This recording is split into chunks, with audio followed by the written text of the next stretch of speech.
नाशिक जिल्हा कायद्याचा बालेकिल्ला, नाशिक जिल्हा कायद्याचा बालेकिल्ला, नाशिक जिल्हा। अंबड गुन्हे शाखा युनिट 3ची मोठी कारवाई. सराईत गुन्हेगार अरबाज शेख याला मुंबईतून अटक. अरबाज शेख हा 2017 पासून नाशिक शहरामध्ये सक्रिय असलेला सराईत गुन्हेगार. त्याच्यावर खुनाचा प्रयत्न, जबरी, चोरी, लुटमार, मारहाण, शस्त्राचा धाक दाखवून पैसे उकळणे, सार्वजनिक ठिकाणी दहशत निर्माण करणे असे गंभीर स्वरूपाचे अनेक गुन्हे दाखलेत.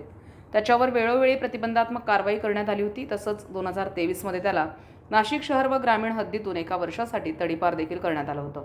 मात्र या कारवाईनंतरही त्याच्या गुन्हेगारी वर्तनात कोणताही बदल झालेला नव्हता.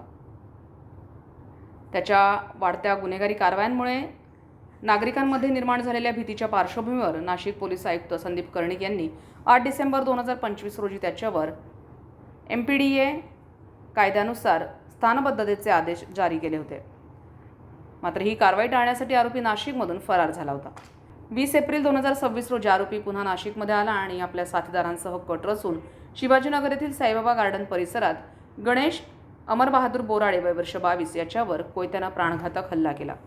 या हल्ल्यात डोक्यावर आणि हातावर वार करून त्याला ठार मारण्याचा प्रयत्न करण्यात आला. या प्रकरणी गंगापूर पोलीस ठाण्यात विविध गंभीर कलमांखाली गुन्हा दाखल करण्यात आला. या घटनेनंतर आरोपी फरार झाला होता.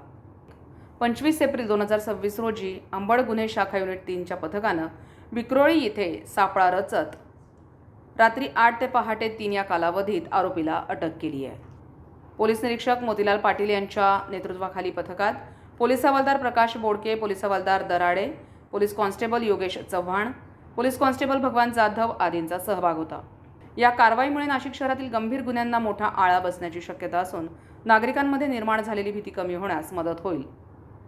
तसंच सराईत गुन्हेगारांविरोधात पोलिसांची कारवाई अधिक आक्रमक होणार असल्याचे संकेतही मिळत आहेत. संविधान न्यूज, नाशिक.